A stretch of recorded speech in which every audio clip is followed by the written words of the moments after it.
Yo, what it do? SRT gang. It's your boy with the fat SwaggyReacts, and we are back with another reaction video, man. And I know I'm a couple days late, bro. I already know y'all on my ass. I already know.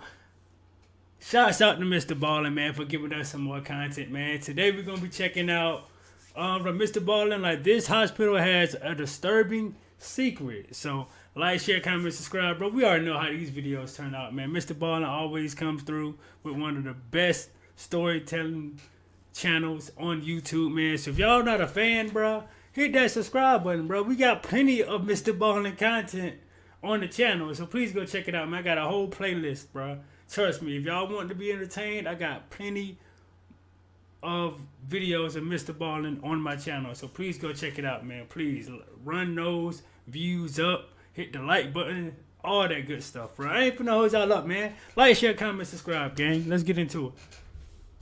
In 2015, a startling discovery was made inside of this off-limits area inside of a prominent South African hospital. Now, at the time, no one really understood what this discovery meant, and so eventually people just kind of forgot about it and moved on. Until 2 years later, when another eerily similar discovery was made inside of another prominent South African hospital in one of their off-limits areas. I can't believe this story has not gotten more press because, one, it's recent, and two, the implications of these discoveries are mind-boggling. But before we get into that story, if you're a fan of the strange, dark, and mysterious delivered in story format, then you've come to the right place because that's all we do, and we upload once a week. So, if that's of interest to you, please put coyote urine in the like button's apple juice. Also, please subscribe to our channel. What? Coyote urine? Yo, that is terrible, bro. What is wrong with MR.BALLEN, bro? What is wrong with this guy?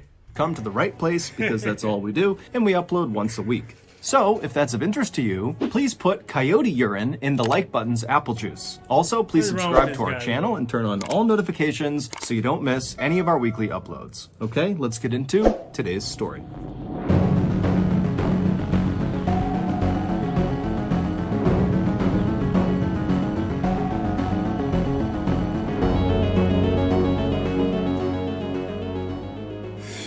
On October 4th, 2017, a 61-year-old father of 6 named Tatique Katsai arrived at a hospital in Stellenbosch, which is one of the richest towns in South Africa. Tatique, who lived in the area with his family, had been dealing with some stomach issues over the last several months, and so this day he was finally going in to have abdominal surgery to hopefully alleviate those issues. So, after entering the building, Tatique was checked in, and then before long he was transferred to the operating room where surgeons got to work on him. After the surgery was over, Tatique was transferred to a recovery room in the hospital where he was scheduled to stay for at least a couple of days so the doctors and nurses could watch over him while he recovered and make sure there was no complications from the procedure. And so, on the afternoon of October 4th, Tatique just kind of lounged around inside of his recovery room. He couldn't really do anything because of the incisions on his stomach, and so he mostly just laid in his bed, he watched TV, he relaxed, he ate, and then at some point, some of his family members came into the hospital and they visited with him as well. By the end of that day, the day of his surgery, Tatique was definitely sore from the incisions,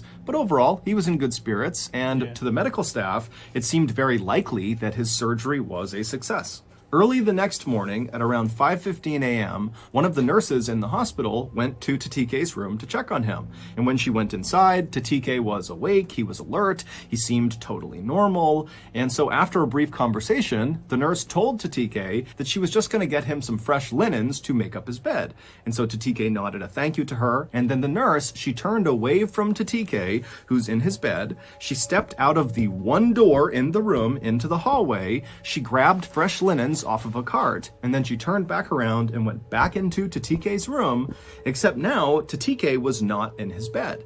So the nurse immediately thought, okay, well then Tatique must have gone into his bathroom because the door was shut. He must be in the bathroom. Right. And so just kind of reflexively, the nurse walked over to Tatike's now empty bed and replaced the linens. And then when she was done, she just looked at the bathroom door inside of his room, expecting Tatique to come outside any minute. But after a couple of minutes passed and Tatique had still not come out of the bathroom, the nurse decided to go over and just knock. And so she walked over, she knocked on the bathroom door and just kind of called out, hey, is everything okay in there? But there was no answer. And so here's one thing you need to do before you start your holiday shopping. Don't spend another dime on Amazon until you watch this first. So the nurse eventually just tried the handle, and when she saw it was open, she called out that she was coming inside. She opened up the bathroom door, and it was empty. And so the nurse, she whipped her head around and looked back out at the room where Tatique should have been, and she saw, you know, he's not on the bed, he's not under the... Hold on, so was it a ghost that she was talking to? Did he pass away like the night previously or something? Like what? bed. He's not anywhere in this room. Where could he have possibly gone? And she's thinking to herself, the only door out of this room is into the hallway, the same door that she had used to go out and get the linens. And if somehow Tatique had ran out of that door in the few seconds that her back was turned from Tatique, she certainly would have heard him or seen him. Because again, she was right outside the door and only outside of his room for a couple of seconds. Not to mention the fact, Tatique has major incisions on his stomach and could barely stand, let alone walk or run. And so totally baffled, this nurse ultimately left the room and went and told her superiors. Yo, this is crazy, bro. Thank you to BetterHelp for sponsoring today's video. In 2017, I left the military and pretty much right away, I fell apart. The military had... Yeah, like a lot of you guys were telling me that he was in the Marines, which I knew because when I first, saw his channel, it was him like in like his uniform or whatever. So I appreciate you guys like letting me know that too when I first started reacting to him. Know what I'm saying? I appreciate that. Had provided a lot of structure in my life, and so suddenly not having that structure made me feel like I was lost. Pretty soon, I began resenting all the people around me just because they seemed happy and I wasn't. I sort of figured that these feelings of resentment and unhappiness would just kind of go away on their own, but they didn't. Eventually, with some encouragement from my family and my friends, I sought out a therapist. And quickly, my therapist diagnosed me with depression, something I really did not think I was. But after the like a lot of people, like, bro, like if y'all been watching my channel for a while, like we like reacted to a lot of videos, man. Like depression is a real thing out here, bro. People like literally like fucking deal with this shit every single day, and it pushes people to commit suicide, shit like that, bro. Like look at like rest in peace to Robin Williams. Now, he's one of the greatest actors in the world. Know what I'm saying? And he took himself like due to depression and all that stuff. Know what I'm saying? So it's just like, man, it's like if you guys ever but if you guys know anyone that's dealing with depression, bro, try your best to try to get them some help, man, because because that is something that's serious, and like people really need to just try to get help with that, man, for real, bro. Like that's just a real thing out here, bro. Therapist diagnosed me with depression, something I really did not think I was. But after the shock of the diagnosis had worn off, me and my therapist were able to kind of go back in my life and figure out what was causing me to feel the way I was feeling. And before long, having that perspective really made me feel a lot better. Look, therapy is not for everyone, but it is a great starting point for people who just kind of feel lost and don't really know where to go. And so if that's you, I would highly suggest you give BetterHelp a try. BetterHelp, bro. So if you guys know anyone that's dealing with that, man, please contact these people, man, cause before it's too late, like before they hurt themselves or like hurt someone else, man. Please. Help is the world's largest therapy service, and it's 100% online. Get matched with a therapist after filling out a brief survey, and then you can communicate with your therapist however you feel comfortable, whether that's text messaging, phone call, video call, chat, whatever you want. You can also switch therapists at any time for free. Get 10% off your first month at betterhelp.com/MrBallen. I've also linked them in the description below.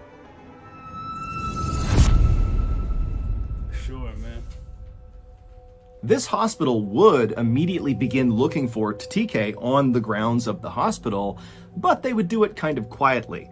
They wouldn't call Tatike's family to tell them that, hey, we can't find him, nor would they call police. And some have speculated that either one, the hospital did not think this was an emergency and they would quickly find Tatique and that everything would be fine, or two, the hospital was just so embarrassed at the idea that they lost a patient, they didn't want anyone to know, and so that's why they didn't tell anyone. Regardless, the hospital would search for Tatique all day on the 5th, the day he went missing, and they wouldn't find him. And then the next day, the 6th, the hospital again would spend the entire day quietly searching everywhere in the hospital, but they wouldn't find him again. And so finally on the next day, the 7th, so 48 hours after Tatique had just kind of vanished inside of his room, the hospital would reach out to Tatike's family and they would say to them, hey, is Tatique home with you guys? And the family was like, no, he's supposed to be with you. Right. And so the hospital would say, well, you know, he left 2 days ago, so we don't know where he is. And so Tatique... Yo, ain't no way, bro. Like,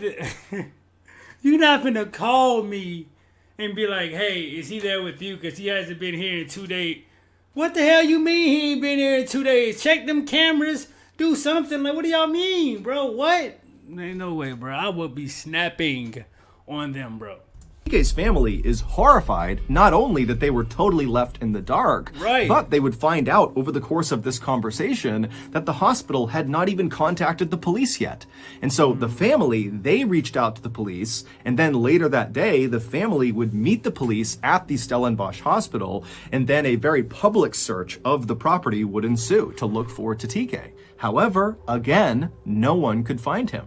Authorities would continue to search both the hospital and also the neighboring area outside of the hospital over the next couple of days. But after they continued to find absolutely nothing, the search began to wind down. And so Tatike's devastated family was left with absolutely no idea what to think or what to do. Fast forward to October 20th, so 15 days after Tatique had gone missing. And on this day, the 20th, there was a construction crew at this hospital in Stellenbosch doing some renovations. And at some point on this day, one of the workers had to climb into the ceiling of one of the floors of this hospital. Now, the space above the ceiling is this tight, cramped space, almost like an attic. It's very big and wide. It's like the whole length of that floor. And really the only people that would ever go into the ceiling are construction workers or other authorized personnel that needed to do work. It's not a place that the public would ever go into. But when one of these workers went up into the ceiling, he... Bro. Hello, Tenno. We are launching cross-bot. Be up there, bro. He had a headlamp on, and he's kind of looking around. He's looking for what he needs to do up there. And at some point, he turns his head, and his light illuminates a person sitting in the corner, far away from him, way up against the side in this tiny little attic space. And it would turn out it was Tatique, and he was deceased. The hospital had absolutely no clue how Tatique could have gotten up there. That's what I'm saying. How did he even get up there? And for one, he's just sitting in the corner like he's just... Huh? What? Not only is it obviously not a publicly accessible area, but the actual way to get up into the ceiling, the door that leads up into the ceiling, is very difficult to find. And even if Tatique found this entrance into the ceiling, it would have been nearly impossible for him to actually get into the ceiling. Because again, this guy has serious incisions on his stomach from the surgery he got. He could barely sit up, he couldn't really walk, so the idea of him climbing and pulling himself up into the ceiling just seems impossible. Then there was the very strange autopsy results. Now, the full report has not been made public, but Tatike's family had a consultation with the hospital after the autopsy was complete, and they would go to reporters and talk about what the hospital told them. And apparently, the hospital told the family that Tatique did not die from complications from his surgery, and they heavily insinuated that Tatique did not die from natural causes. Something happened to him, and the hospital had no idea what this something was, and that's what killed him. And the hospital also told the family that Tatique likely was dead before he went up into the ceiling. Meaning, wait. So you mean to tell me someone murdered this man and then put him up there? But there's no way, because oh my, I'm so... What? What the hell? He likely was dead before he went up into the ceiling. Meaning someone or something killed Tatique, and then someone or something placed him in the ceiling. Again, this is just from the family going to reporters and talking about their discussion with the hospital. The hospital's only official statement has basically been that they have cooperated with the family and they don't really know what happened to Tatique. Now, of course, this is a very strange story, ain't no but way. It gets even weirder. On May 10th, 2019, so about a year and a half after Tatique was found deceased in the Stellenbosch hospital ceiling, a 53-year-old father of 4 named Sandile Sabiya arrived at another hospital in South Africa. It was in a city called Durban, which is considered to be one of the nicest and wealthiest places in South Africa, similar to Stellenbosch. Sandile was a builder, and he had been working on a house when he had fallen and broken his leg. Specifically, he broke his femur bone, the bone that runs from your hip down to your knee, the big single bone in your thigh. So just for reference, if you break your femur, you can't walk. So, with some assistance from friends and family, Sandile hobbled his way into this hospital in Durban, and he began to receive care. 2 days later, on May 17th, Sandile was still in the hospital, still recovering from this broken femur, when his cousin came to visit him. The cousin said Sandile seemed totally normal, and that during this visit, Sandile told the cousin that after the cousin left, Sandile was going to be transported from this hospital to another hospital nearby, where he was going to get an x-ray of his leg, as well as talk to another orthopedic surgeon. But apparently, after this cousin left from this visit, the doctors at the Durban hospital walked into Sandile's room to take him and transport him to this other hospital, and Sandile was not in his room. Now, this hospital in Durban was known for their very tight security, and so right away, their reaction was very different than the Stellenbosch hospital's reaction. This hospital immediately contacted authorities and said, "We are missing a patient," and they began a very public search of their hospital for Sandile. But they couldn't find him. On May 18th, so 6 days after... But see the difference with this hotel, the second that they realized somebody was missing, they called, right? They called the cops and I'm pretty sure they let the family know right away. With the other family, like they waited, what, 2 days? That's crazy. You waited 2 days to let the people know that you can't find their, know what I'm saying, peoples? That's crazy. After Sandile disappeared, the hospital in Durban began to smell this horrible stench coming from one wing of their hospital. And so hospital workers would track the stench to a janitor's closet, and when they opened it up, they saw this black liquid dripping out of the ceiling, and the liquid was coming from Sandile's decomposing body that was located in the ceiling. Sandile's autopsy would be carried out very quickly. However, the results of that autopsy have never been made public, and Sandile's family has not commented on the results of this autopsy. As of today, all we know is that within a 2-year period, 2 seemingly ordinary South African men, who both could either not walk at all or who could barely walk because of their physical injuries, somehow snuck out of their hospital rooms totally undetected by staff and then wound up dead in the hospital ceiling. Some say the men really did somehow sneak out of their own accord and decided to go into the ceiling, and that's what happened. Others say both men were murdered and then placed into the ceiling, and still others think these 2 cases are the best examples of something called spontaneous teleportation, which is the hypothetical phenomenon where a human suddenly disappears and then almost instantaneously reappears in another location. But for now, there is no official explanation, so those are all just theories. And so it's up to you to decide what you believe. Bro, like, what do y'all think happened to these guys, bro?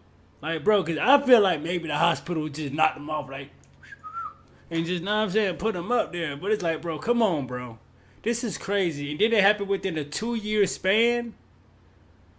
The same way? I don't know, man. I don't know, man. Like, but shouts out to Mr. Ballin for another dope video, man. He never disappoints, bro. Like, we always be super entertained with all the content that he dropped, bro. But tell me how you guys feel about this video, man. Like, share, comment, and subscribe, bro. Like, make sure you guys are tuned in when they drop another one. And trust me, more and more content is coming, gang. Y'all know I got y'all, man. At SRT Gang, I am out this thing, man. Let's get it.